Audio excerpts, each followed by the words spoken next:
नमस्कार भावांनो बहिणींनो, आज तुमच्या ताईनं बनवली भोपळ्याची भाजी. मस्त काळ्या मसाल्यातली भाजी बनवली. आता 2-3 भाकरी टाकायच्या. छकू दीदी लागली पोळ्या करायला, म्हणे मी पोळ्या करते, राहू दे मम्मी. तुमच्या ताईचे सगळे कामं झालेत, आता काहीच कामं नाही राहिले. आज आमच्याकडे लय आभाळ आहे, पण पाऊस यायचा पत्ता नाही. इथलं गरम वातावरण झाले का लय लगे. आता भांडे गिंडे घासलेत, भांडे लावलेत. आज काहीच नाही, आता कामं एवढे राहिले. आता इकडच्या डाळी शिजत नाहीत लवकर. हरभऱ्याच्या डाळीत बनवलाय ती दुधी, इकडं दुधी म्हणते, तर आता दुधीच आली तोंडात. भोपळ्याची भाजी तर ती कवाचा शिजू घातलाय, पण नाव शिजाना. असंच होतंय, लय आधण टाकावं लागतंय. भिजू घातेल पण डाळ लवकर शिजत नाही, डाळीच शिजत नाही ना. मुंगाची शिजत लवकर, तरी पण ते फिल्टर पाणी तरी नाही शिजतच नाही डाळी लवकर. असं वाटते आपण लगे काय शिजू घातलं. एवढी चिकनची भाजी लवकर होती, पण ती होत नाही लवकर. एवढा टाईम लागतोय. लय येळ लगे. कुकरमध्ये टाकलं तरी पण लय शिट्ट्या होऊ देणं लागत्या. आता कवाची भाजी शिजायला टाकली तरी पण अजून ती डाळ शिजली नाही आणि ते भोपळा शिजला नाही. कसे भाजीपाले आहेत काय माहिती इकडची, लवकर शिजत नाही. ती गोबी आपल्या इकडं फुलगोबी किती एका भापात लगे गाळ होऊन जाती, ती लवकर शिजत नाही. भाजीला आपण फोडणी द्यायला लागलो तर टमाटर पण लवकर गळत नाही, असं नरम होत नाही. म्हणजे लवकर होतच नाही, काय माहिती काहून टाईम लागतो इकडं. नाही म्हणून कांदा लसूणच लवकर तळल्या जातो, नाही तर टमाटर लगे गलगल होतच नाही. लय टाईम ठेवावं लागते का लय टाईम. कधी कधी आलू पण आपण लगे टाकाव शिजायला, नाव शिजत नाही.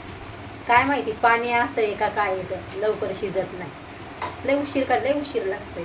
आता कव्हाचं आणि एक ह्या स्वयंपाकाच्या घरात एवढी गरमी होती, म्हणलं लवकर भाज्या करून घ्यावा. एकच भाजी बनवली आज भोपळ्याची. काहीच नाही. दाजी म्हणलं काय बनवायची भाजी, तर म्हणे एकच बनवलं. त्याला पण हरभऱ्याची डाळ टाकून आवडत नाही, पण बनवली आज भोपळ्याची भाजी. म्हणलं दोडक्याची चटणी बनवू का, म्हणे नको राहू दे म्हणे. तुमच्या ताईनं केस धुतले तर नुसता कंगवा फिरवलाय आता डोक्यावरून. म्हणलं नंतर मग गुतागुत काढीन. लय केसाला गळ लागेल असते. स्वयंपाकाच्या घरात तर मोकळे केस सोडायचा लागत नाही. समोरच्या घरात केस सोडले, सगळे केसच साशे गळ लागल्या. त्याच्यामुळं मग बांधूनच स्वयंपाक करावं लागते. छोटू दिदीचा कायम बुचुडा राहतोय, मा बुचुडा राहतोय. आता तेवढी भाजी ती म्हणे मी पोळ्या करते, राहू दे. तुमच्या दाजीला करायची गुजराती भाकर, तर थोडं थांबून पीठ भिजवीन, ते मग नरम होऊन जाते बिस्किटासारखी. एवढ्या फुळ्या या लागल्या चेहऱ्याला, इथं तर लय दुखायला लागल्यात त्या. काय माहिती छकू दिदीच्या चेहऱ्याला फुळ्या येतात आणि माझ्या चेहऱ्यावर कधीच येत नव्हत्या. तर हे तर चेहऱ्याला तर डाग यायला लागले, ते तर वेगळेच. आणि आता होटावर याच्यावर फुळ्या तर लय कणारून गेल्यात त्या. तसंच व्हायला लागले काय माहिती. छकू दिदीच्या चेहऱ्याला काळे डाग फुळ्याचे. तिच्या चेहऱ्याला तर किती सोय घ्या तसंच आहे, काळेच डाग यायला लागले. आता तुमच्या ताईनं दाजीनं लय मस्त ते डग्गा आणलाय लगे, त्यानं वाजवायचा वरी ठेवलाय त्यानं. मस्त आहे, आवाज लय त्यानं. पहिलं होम थिएटर येतं ते पण का ठेवून दिले, ते बंद पडलं. ते काहून बंद पडलं का, किती मस्त होतं छकुती, ते बंद पडले आता. आज काय भात गीत नाही बनवायचं, विचारतीनच दाजी भात नाही बनवला का असं म्हणते. भात बनवला तर कोणी खात पण नाही. छकू तर कसाच भात खात नाही, ती गज्जन खातो आम्ही. तर आज काय भात नाही बनवला, म्हणलं जाऊ द्या. म्हणलं भाजी बनवली.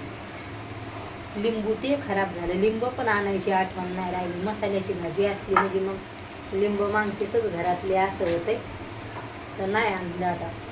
आणि ते मिरची उडाली हातावर, तर काय आग होती फोडणी देताना. तड किती कमी गॅस करून करा तर उडतंय ते अंगावर तेल ना. मला इकडच्या हिरव्या मिरच्या आवडत ना, डाळी लवकर शिजत. हिरव्या मिरच्या जर आणल्या तर कडू भाजी होती. काळ्या मिरच्या येतात तिकडं, काळ्या टक मिरच्या येतात लगे, त्या जर हेली तिखट जास्त खाणं चांगलंच नाही शरीरासाठी. यायला लय तिखट भाज्या आवडतात. मला आवडतात त्या आम्हाला मिरची पावडर मधल्या भाज्या. तर मग त्या मिरच्या पण तशा काळ्या येतात बाजारात. आपल्या इकडं कशी ज्वाला मिरची येते तशा मिरच्या तर इकडं डोळ्यानं दिसत नाही. लांबच्या मार्केटात असं ते नाही माहिती मला, पण ह्या बाजारात तर काहीच नाही ना. गावरान वांगे ना काही. ते हिरवी मिरची पण लय तिखट येते. ती फोडणी द्यायला लागलं तर हाताची आग होऊन जाते. तसंच आहे इकडं. नाही म्हणून सांबार येतोय लगे, लय भारी येतोय सांबार, ताजा कढीपत्ता अद्रक सगळं सोबत देते भाजीला, तर ती येते बापा चांगलं. आणि बाकीच्या डाळी ना शिजत ना काही ना काही, असंच होते. आणि भाजी आता संध्याकाळी म्हणलं आता काय भाजी बनवावं, त्या भाजीचे तर लय घराने काय भाजी बनवावं काय भाजी बनवावं. कानातले पण नाही घातले आज एवढं काढताना, कानातले म्हणजे खाजू येते नाही.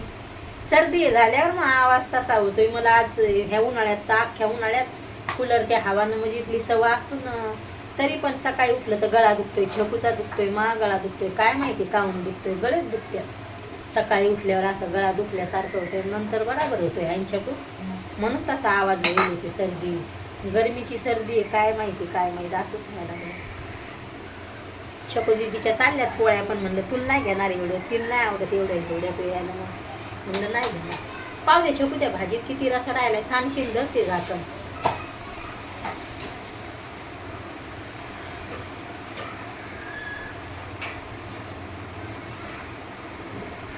किती राहिलाय, लय मोठा राहिला आहे ना, शिजतच नाही लवकर. हात जाळून घेऊ नको. हेडो कसा वाटतोय नक्की सांगा भावांनो बहिणींनो कमेंटमध्ये. आपले हेडो कसे असते ते सांगा जा. हेडोत काही गलती असेल ते सांगा जा भावांनो बहिणींनो. आणि हेडो कसा वाटतोय नक्की सांगा कमेंटमध्ये. बाय भावांनो बहिणींनो, भेटते उद्याच्या हेडोमध्ये.